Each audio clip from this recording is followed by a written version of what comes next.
Hello, everyone. This is Kevin from Into English Podcast. Welcome to our new episode. If you look at your day from the moment you wake up to the moment you go to sleep, there is one thing that remains constant. You have the same 24 hours as everyone else. No one gets more, no one gets less. This is probably the most equal resource that exists. And yet, if you compare outcomes, especially financial outcomes, the difference between people can be extremely large. Some people manage to build income, assets, and flexibility over time. Others feel like they are constantly busy, constantly occupied, but nothing really accumulates.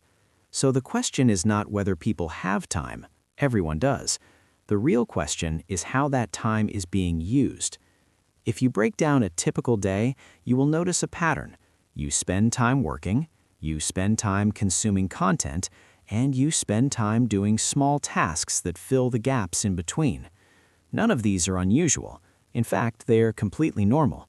But what is not obvious is that each of these activities belongs to a different category in terms of value creation. Some activities create value that can accumulate. Others simply pass time without leaving anything behind. And most people do not actively distinguish between the two. There's a field of research called time use analysis, which studies how people allocate their time across different types of activities. What it consistently shows is that the difference between income groups is not only about how hard people work, but also about what kinds of activities they spend their time on. In other words, the structure of time matters more than the amount of time. Another important point is that time is the only resource that cannot be recovered. Money can be lost and earned again. Opportunities can disappear and reappear in different forms, but time moves in one direction, and once it is used, it is gone. This means that every decision about how you spend your time is also a decision about what you are not building, and over time, those decisions accumulate.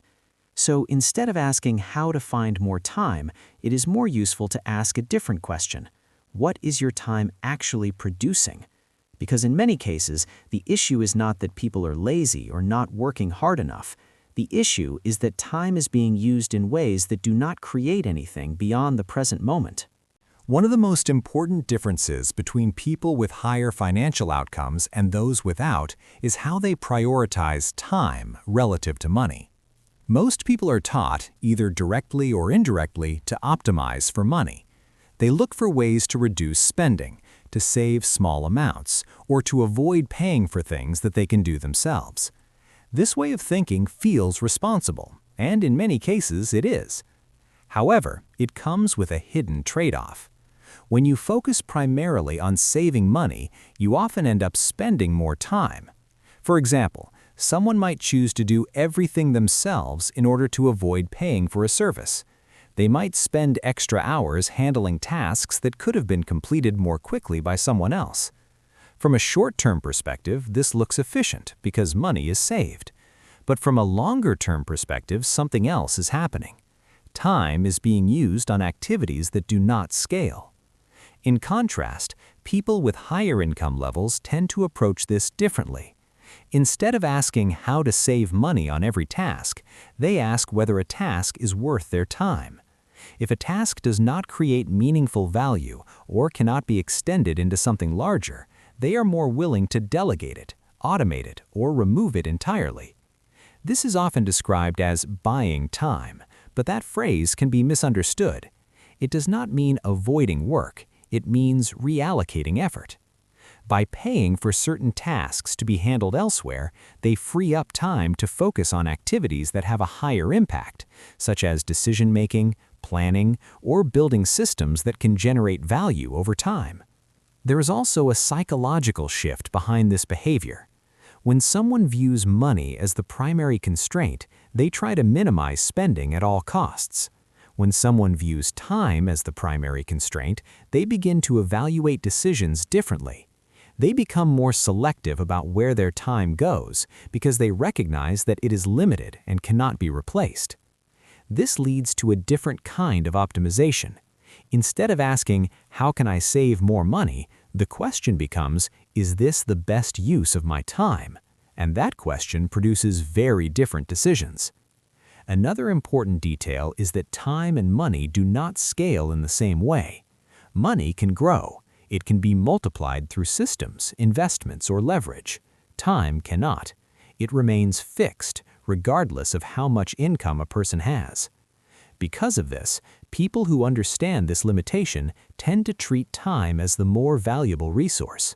They are willing to exchange money in order to protect or expand their time, because they know that time is the input that allows everything else to be built. So the shift is not only practical but conceptual. Instead of optimizing for money and accepting the loss of time, they optimize for time and use money as a tool to support that decision. And over time, this difference in prioritization begins to show up in outcomes. Not immediately, but gradually.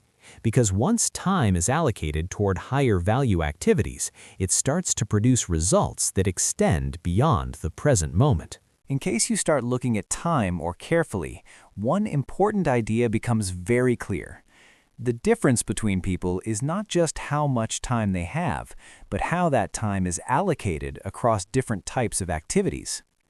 This is something that has been studied quite extensively in time use research. Instead of asking how busy people are, researchers look at how people divide their day. What they consistently find is that the gap between income groups is strongly connected to the type of activities people spend their time on. In simple terms, not all hours are equal. Two people can both work 8 hours a day, but the nature of those 8 hours can be completely different. For example, consider a typical working day. One person may spend most of their time responding to messages, handling small tasks, and reacting to immediate problems. These activities are necessary, but they are reactive. They do not create much long-term value because they are tied to the present moment. Another person may spend a significant portion of their time thinking, planning, making decisions, or working on projects that have a longer time horizon. These activities are less visible, and sometimes they do not produce immediate results. However, they tend to have a higher impact over time. The difference is not effort, it is direction. To make this more concrete, think about how people use their time outside of work. Take a simple 2-hour block in the evening. One person uses that time to consume content. They scroll through videos, watch entertainment, or follow whatever appears on their feed. This is a passive use of time. It may be relaxing, but it does not accumulate into anything beyond the moment. Another person uses the same 2 hours differently. They might spend part of that time learning a skill that has market value, or building something small that can be reused later, such as content, a system, or even a simple portfolio. At the end of one day, the difference is almost invisible. At the end of 1 year, the difference is significant. This is where the concept of compounding begins to apply to time. Time allocation compounds silently. Small differences in how hours are used do not feel important in the short term, but because they are repeated every day, they gradually create a gap that becomes difficult to close. Another important detail is that high-income individuals tend to spend more time on activities that are not urgent but are important. These include planning, strategy, and decision-making. These activities are often delayed or ignored by others because they do not create immediate pressure. However, over time, they shape outcomes in a much more substantial way. So the key takeaway here is that not all people work harder than others. It is that they are working on different types of things, and those differences in activity type lead to differences in results. Once you understand that time allocation matters, the next step is to look at how time is actually used. Most people treat time as something to spend. They go through the day completing tasks, responding to situations, and filling gaps with whatever is available. At the end of the day, time is gone and there is nothing left except the experience itself. This is what it means to spend time. There is another way to approach it. Time can also be saved. This happens when people try to become more efficient. They organize their schedule, reduce distractions, and complete tasks faster. This is useful, but it has a limitation. Saving time does not automatically create value. It only creates more available time. The third way, which is less common but more important, is to invest time. Investing time means using it in a way that produces something that continues to exist after the time is gone. For example, if you spend 1 hour watching content, that hour is consumed. Once it is over, nothing remains. If you spend 1 hour learning something that can be applied repeatedly, that hour produces a form of value that can be used again. If you spend 1 hour creating something, such as content, a system, or a piece of work that can be reused, that hour extends beyond itself. So the difference lies in what remains after the time is used. When time is spent, nothing remains. When time is saved, only availability remains. When time is invested, value remains. This is a critical distinction. People who are more effective at generating income tend to treat time as an input that should produce output beyond the present moment. They do not only ask how to complete tasks, they also ask whether what they are doing creates something that can be used again, extended, or scaled. This is closely related to the idea of leverage. When time is invested in something that can reach more than one person or be used more than once, it starts to break the direct relationship between time and income. Instead of being limited by hours, value can move independently of the time it took to create it. There is also a connection here to a concept known as time affluence, which refers to the feeling of having control over how one's time is used. Interestingly, higher income individuals often report a greater sense of control over their time, not because they have more hours, but because they allocate those hours differently and more intentionally. So the shift is not only practical, but also structural. Instead of moving through time and reacting to it, they begin to deploy time towards specific outcomes. And once time is deployed in this way, it starts to generate results that are not limited to a single moment. At this point, it is useful to slow down and look at one distinction more carefully. Not all time is used in the same way, even if it feels similar on the surface. Most people move through their day without actively thinking about how their time is categorized. They simply do what needs to be done, respond to what appears, and fill the remaining time with whatever is convenient. But if you break it down, there are 3 fundamentally different ways time can be used. The first is spending time. This is the most common category. It includes activities that consume time but do not create anything beyond the moment. Watching content, scrolling through feeds, or even handling repetitive tasks that have no long-term impact all fall into this category. Once the time is used, it is gone, and nothing remains except the experience. The second is saving time. This is where people try to become more efficient. They optimize processes, reduce friction, and complete tasks faster. This is useful, especially in a busy environment, but it has a limitation. Saving time does not automatically create value. It only creates extra time that still needs to be used intentionally. The third is investing time. This is where the real difference begins. When time is invested, it produces something that continues to exist after the time itself has passed. That something can take many forms. It can be knowledge that improves future decisions. It can be a skill that can be applied repeatedly. It can be a piece of work that can be reused or scaled. To make this more concrete, consider a simple comparison. If you spend 1 hour watching random content, that hour disappears. There is no output beyond the moment. If you spend 1 hour organizing your workflow to save time in the future, you gain efficiency, but you still need to decide how to use that saved time. If you spend 1 hour building something that can be used again, such as creating content, documenting a process, or learning a skill that has market value, that hour continues to produce value after it is over. So the key difference is not how the hour feels, but what remains after it is used. This is where the gap starts to form. People who are more effective with money tend to treat time as something that should produce output beyond the present moment. They are not only focused on completing tasks, they are also aware whether those tasks create something reusable, something scalable, or something that reduces future effort. And this is closely connected to leverage. When time is invested into something that can be used more than once or reach more than one person, it starts to detach income from hours. Instead of earning only when they are actively working, value can continue to circulate. So the real divide is not how busy someone is, it is whether their time disappears or whether it leaves something behind. Once you understand the difference between spending and investing time, another behavior becomes easier to explain.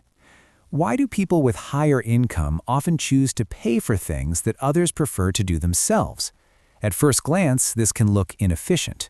Why pay for something if you can do it on your own and save money? But this question assumes that money is the only variable. It ignores time. When someone decides to do everything themselves, they are not only saving money, they are also allocating time to those tasks, and that time could have been used elsewhere. This is where the idea of buying time comes in. Buying time does not mean avoiding work, it means choosing where your effort should go. For example, imagine a task that takes 2 hours to complete. If that task can be outsourced at a relatively low cost, the decision is not simply about saving money, it is about what those 2 hours could have produced if they were used differently. If those 2 hours are spent on something that does not create additional value, then the opportunity cost is low. But if those 2 hours could be used to learn a skill, build something reusable, or work on a higher impact activity, then the cost of doing the task yourself becomes much higher than it appears. This is why people with more developed systems tend to remove low-value tasks from their schedule. They automate what can be automated, they delegate what can be delegated, and they eliminate what is unnecessary. Not because they are trying to do less, but because they are trying to focus on what matters more. There is also a structural reason behind this behavior. Some activities scale and some do not. Tasks that are repetitive, manual, and tied to time do not scale well. They produce the same output regardless of how many times they are repeated. In contrast, activities that involve decision-making, strategy, or creation can scale. They can influence larger outcomes, reach more people, or produce results that extend over time. So when someone chooses to buy time, they are essentially moving their effort away from non-scalable activities and toward scalable ones. This leads to a clearer way of thinking about it. Every time you keep a low-value task in your schedule, you are not just saving money, you are also giving up the opportunity to use that time for something that could have produced more value. And over time, these decisions accumulate. They shape what your time is connected to, and as a result, they shape what your time produces. So the real question is not whether you can do something yourself. The question is whether doing it yourself is the best use of your time. We have talked about how time is used, how it is allocated, and how it can be invested. But there is another layer that is less visible, and in many cases, more important. That layer is control. It is not only about how you use your time, it is about whether you have the ability to decide how your time is used in the first place. For many people, time is not fully under their control. Their schedule is defined by external demands. Work hours are fixed, tasks appear and need to be handled immediately. Even outside of work, time is often fragmented into small blocks that are difficult to use effectively. This creates a situation where time exists, but it is not flexible. And without flexibility, it is difficult to allocate time toward higher value activities, even if you understand what those activities are. This idea is sometimes described as time poverty. It does not necessarily mean having less time in total, it means having less control over how that time is structured. When time is constantly interrupted, pre-assigned, or reactive, it becomes very difficult to use it for anything that requires focus, planning, or long-term thinking. In contrast, people with higher levels of income or more developed systems often have greater control over their time. This does not mean they work less. In many cases, they may work just as much or even more. The difference is that they have more influence over when they work, what they work on, and how their time is organized. And this difference changes everything. When you have control over your time, you can create longer, uninterrupted blocks for deep work. You can choose to focus on activities that are not urgent but are important. You can step back, think, and make decisions that shape future outcomes instead of constantly reacting to the present. Without control, even the best intentions are difficult to execute. You may know that learning a new skill is valuable, but if your time is fragmented, you cannot focus long enough to make progress.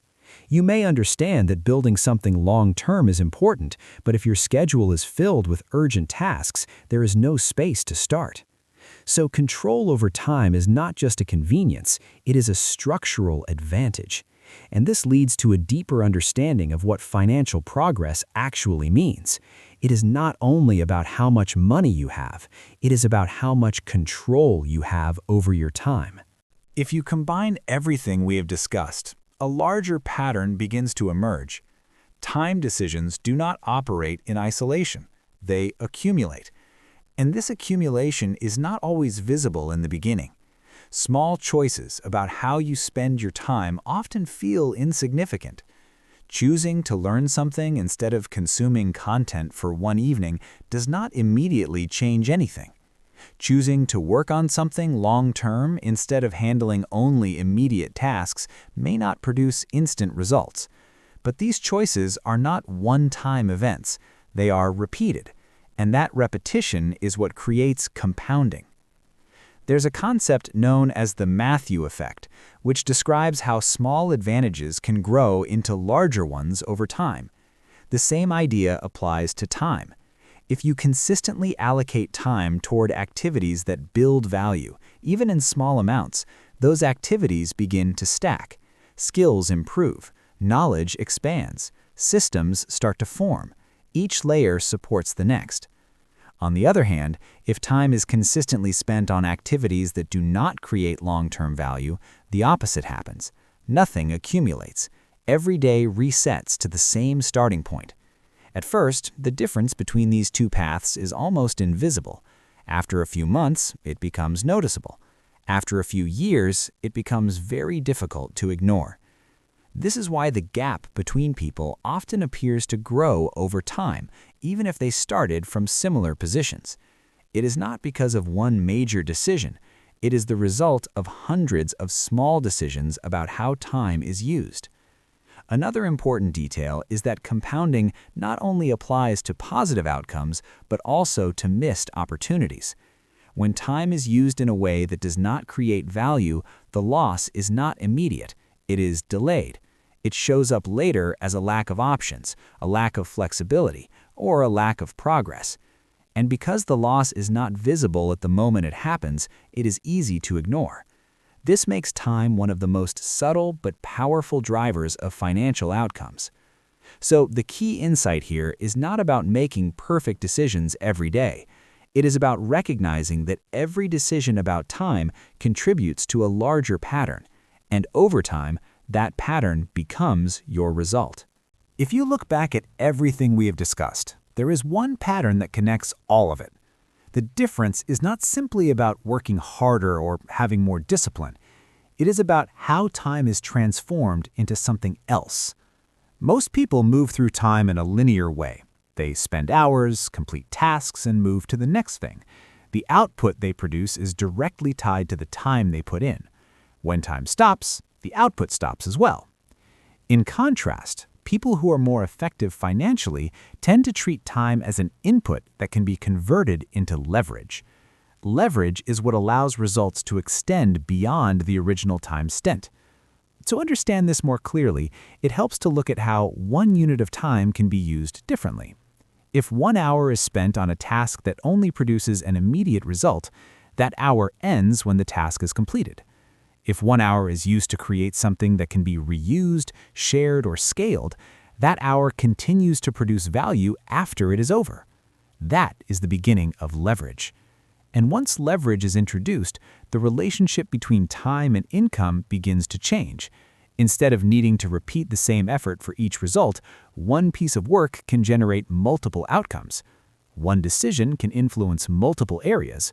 One system can continue to operate without constant input. This is why the strategy is not about finding more time. It is about converting time into forms that can extend beyond itself. A simple way to think about this is through a sequence. Time is used to build something. That something becomes an asset or a system. That asset or system produces value repeatedly. And over time, the dependence on direct effort begins to decrease. This is also why people who understand this process tend to focus less on adding more activities and more on improving how existing time is used. Instead of asking what else they can do, they ask what their current time is creating. If it only produces short-term results, then the system remains limited. If it produces something that can be reused or scaled, then the system begins to expand. So the real strategy is not complexity, it is conversion, turning time into something that continues to work after the time itself is gone.